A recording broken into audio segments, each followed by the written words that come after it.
Hello everyone, welcome back to my channel. তোমরা কেমন আছো? আশা করি সকলেই ভালো আছো, আর আমিও একটু ভালো আছি। আমি অনেক দিন ইউটিউবে কিন্তু ভিডিও আপলোড করিনি শরীর খারাপের জন্য, তো আজকে আমি ভিডিওটা আপলোড করছি। তো এই ভিডিওটা কিন্তু আমি শীতের সময় করে রেখেছিলাম, আর এখন কিন্তু আমি ভিডিওটা আপলোড করব। তো চলো ভিডিওটা স্টার্ট করা যাক। আজকে রেসিপি নিয়ে চলে এসেছি আমি ফ্রাইড রাইস। তো কীভাবে বাড়িতে খুব সহজ পদ্ধতিতে রেস্টুরেন্টের মতো একদম ফ্রাইড রাইস তৈরি করবে, তো চলো। প্রথমে আমি এখানে মোটা সাইজের একটা ক্যাপসিকাম কেটে নেবো। তো ক্যাপসিকামটা আমি অর্ধেক দিচ্ছি, কারণ এখানে অর্ধেকটাই লাগবে। তো দেখো এখানে আমি ক্যাপসিকামটাকে খুব সরু সরু করে একদম পাতলা পাতলা করে কেটে নেবো। তো এটাতে ছুরিটাতে আমার দাঁড় ছিল না, এবং আমার নতুন ছুরিটা হারিয়ে গেছিলো, তার জন্য এইটাও করছিলাম। তো দেখো এই ছুরিটাও কিন্তু আমার ভেঙে গেছে। তো দেখো এরকমভাবে আমি খুব কষ্ট করে এটা কেটে নিয়েছি, আর এখানে একদম পাতলা পাতলা করে ক্যাপসিকামকে কেটে নিয়েছি। আর এখানে দিয়ে দেবো এবার আমি পেঁয়াজের ফুলকো, মানে পেঁয়াজ কলি। তো এটাকেও কিন্তু আমি একদম পাতলা পাতলা করে কেটে নেবো। তো এখানে আমি যত রকমের সবজি দেবো সবগুলো কিন্তু আমি খুব সরু সরু করে এবং মিহি মিহি করে কেটে নেব। তো এখানে তোমাদের পছন্দ মতো সবজি অ্যাড করবে, আমি আমার পছন্দ মতো এখানে আমি সবজি দিয়ে এটা তৈরি করব। এখানে আমি একটা ব্রোকলি নিয়ে নিয়েছি, ব্রোকলিটাকে আমি অর্ধেকটা এখানে মিহি মিহি করে কেটে নেব।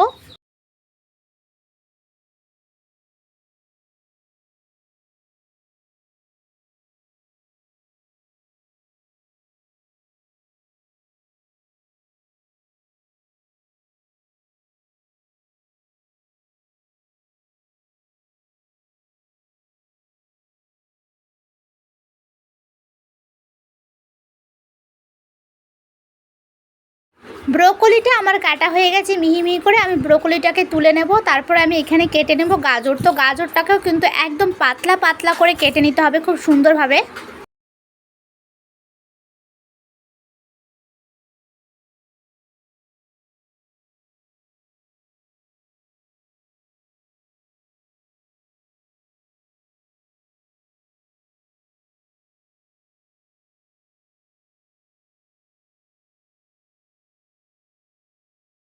গাজরটাও আমার খুব সুন্দরভাবে একদম পাতলা পাতলা করে মিহি করে কেটে নিয়েছি। এবার আমি এখানে কেটে নেব বিনস। তো বিনসগুলোকে একদম ছোট ছোট করে সাইজ করে কেটে নেব।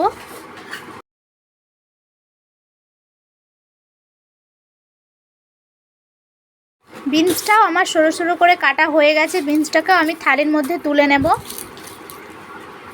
এবার আমি এখানে নিয়ে নেব কড়াইশুঁটি। তো কড়াইশুঁটিগুলোকে আমি খুব সুন্দরভাবে ছাড়িয়ে নেব।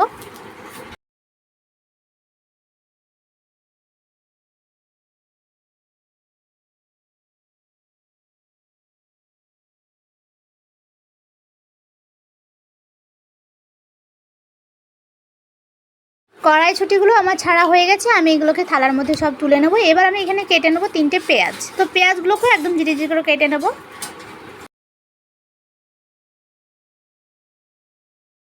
পেঁয়াজগুলো আমার একদম জিরি জিরি করে কাটা হয়ে গেছে, পেঁয়াজগুলোকে আমি একটা প্লেটের মধ্যে তুলে নেবো। এবার কেটে নেবো এখানে আমি লঙ্কা। তো লঙ্কাগুলোকে আমি একদম জিরি জিরি করে কেটে নেব। লঙ্কাগুলো কাটা হয়ে গেছে, লঙ্কাগুলোকে আমি তুলে নিলাম একটা প্লেটের মধ্যে। এবার আমি ধনে পাতাটাকে কেটে নেব। তোমরা চাইলে এখানে ধনে পাতা দিতেও পারো বা না দিতেও পারো। তো ধনে পাতাটাকে আমি একদম জিরি জিরি করে কেটে নেব।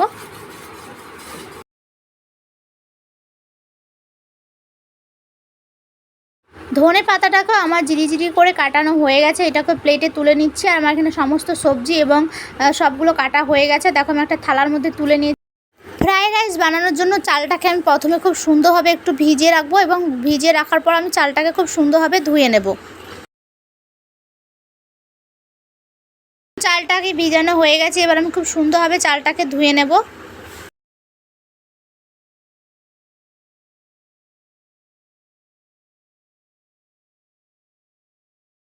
চালটাকে আমি খুব সুন্দরভাবে পরিষ্কার করে ধুয়ে নিয়েছি। এবার যে আমি সবজিগুলো কেটে রেখেছি সেটা দেখিয়ে দিই। এখানে আছে ক্যাপসিকাম, বিনস, গাজর, কড়াইশুঁটি, ব্রোকলি, আর আছে এখানে পেঁয়াজকলি, কিশমিশ, লবণ, কাজু, তেজপাতা, লবঙ্গ, লং, কাঁচা লঙ্কা, ধনেপাতা, পেঁয়াজ, ঘি।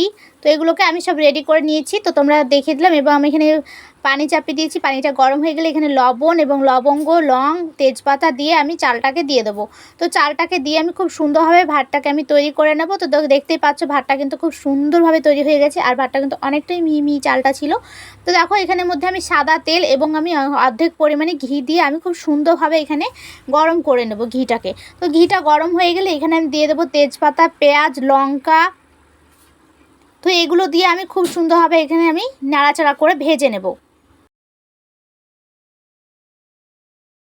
পেঁয়াজটা অল্প পরিমাণে ভাজার পর এখানে আমি দিয়ে দেবো গাজর। তো গাজরটাকে দিয়ে আমি খুব সুন্দরভাবে গাজরটাকেও ভেজে নাড়াচাড়া করে ভেজে নেব।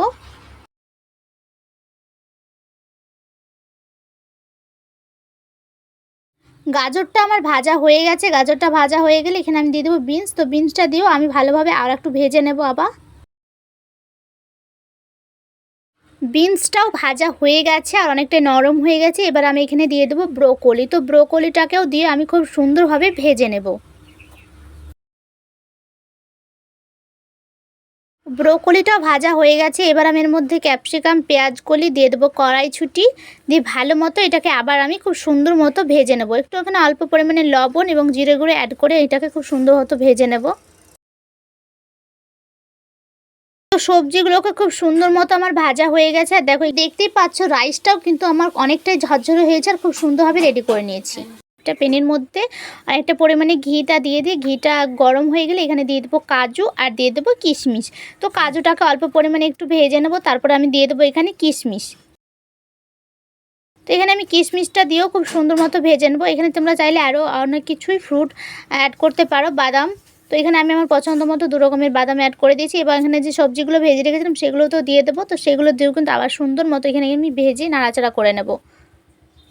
আর সবজিটাকে খুব সুন্দর মতো ভেজে নিতে হবে, সেদ্ধ করে নিতে হবে, যাতে সবজিটা কাঁচা না থাকে। তো দেখো সবজিটা দিয়ে দিচ্ছি। এবার আমি এর মধ্যে আমি রাইসটাকে দিয়ে দেবো। তো রাইসটাকে দিয়ে অল্প অল্প করে একদম নাড়াচাড়া করে নেব এবং ভাতও করে আমি সবজির সঙ্গে মেশাতে থাকবো।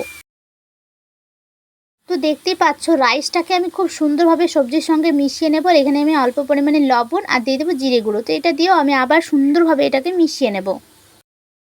এবার আমি ওপর থেকে দিয়ে দিলাম ধনেপাতা। তো ধনেপাতাটা দিয়েও আমি খুব সুন্দরভাবে আবার নাড়াচাড়া করে মিক্স করে নেব এবং দিয়ে দিচ্ছি এখানে ওপর থেকে আমি ঘি। তো ঘিটাও দিয়ে আমার রেডি হয়ে গেছে। দেখতেই পাচ্ছ কত সুন্দর ফ্রায়েড রাইস, একদম ঝটপট অল্প সময়ের মধ্যে একদম রেস্টুরেন্ট স্টাইলে হয়ে গেল ফ্রায়েড রাইস। তো এইভাবে কিন্তু তোমরা অবশ্যই ট্রাই করে দেখো। ভিডিওটা ভালো লাগলে চ্যানেলটা সাবস্ক্রাইব করে থাকো। আর সবাই ভালো থেকো, সুস্থ থাকো। আল্লাহ হাফেজ।